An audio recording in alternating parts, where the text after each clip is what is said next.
Huwag na huwag mo itong gagamitin sa masama, kaibigan, kung ayaw mong magsisi sa huli. Ang libro na ito ay nilikha ni Babaylan EJ upang gamitin sa tamang panggagamitan. Ito ang kauna-unahang libro na magbibigay sa iyo ng kilabot, kaibigan, sa bawat pahina na iyong bubuksan. Aklat ng mga bintong pamana ng lahi.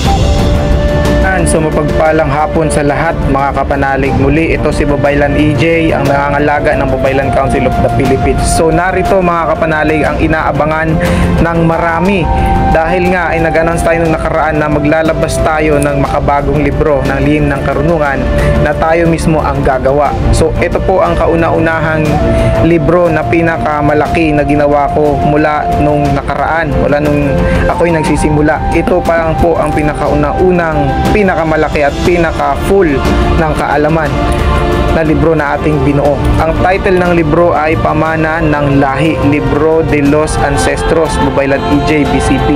So, mga kapanalig, kung ang aklat ng kumbate ay natatanda ninyo ay 7 libro, no? Ang kombinasyon noon ay ito 11 books ang kombinasyon nito mga kapanalig, galing sa lumang libro at sa iba pa na mga libro na atin din naman na pinagka-kolekta, no? Mula pa noong 2022.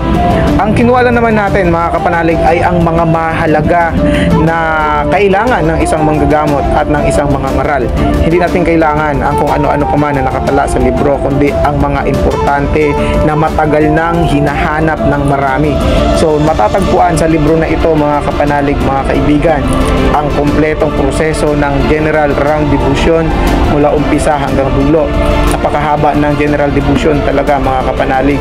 At narito rin ang kumpletong proseso ng pakikipagkumbate na kung tawagin ay pakikipaglaban sa mga sapi, sa mga sinasaniban, demonyo, diablo, espiritu, elemento, mangkukulam, mababarang at marami pang iba. Narito din ang pangpatay sa iba't ibang uri ng mga demonyo, iba't ibang uri ng panggilit, iba't ibang uri ng panawag at pagrebuelta, pangdepensa, poder, bakod, balabal at pondo.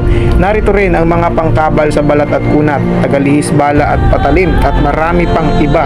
So sa libro na ito mga kapanalig, matutunghayan ang 11 na sagrado na mga libro na matagal na inilihim sa atin. So narito ang lahat ng inyong kailangan mga kapanalig.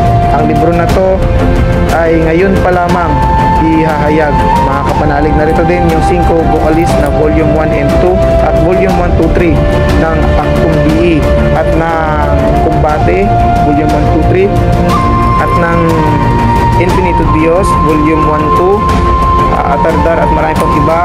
At yung mga sikretong sangkap natin narito rin mga kapanalig. So ano pa nga ba ang inaantay natin mga kapanalig? Maliban dyan sa libro na yan mga kapanalig, ito po ang nakikita ninyo ng mga free 10 piraso po yan na talandro ang ibibigay natin sa unang makakabili ng libro na to.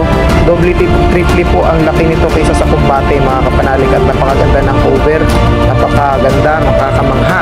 And then narito rin ang free ng libro na ito. So ito yung mga free ng libro. Batuo mo 4 na piraso at yung mga talandro ay 10 piraso. So napakaganda ng mga talandro ng mga kapanalig.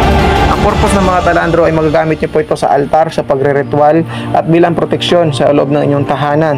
Okay, magagamit din ito sa gamutan mga kapanalig, pangdepensa at pangtaboy. So mga pangdepensa po yan lahat at pangpasabog. So narito naman ang lahat ng kaalaman ay nasa libro. Ayan, magtuklas sa abot ng inyong makakaya. That's all mga kapanalig. Adios, siya, to the la gloria.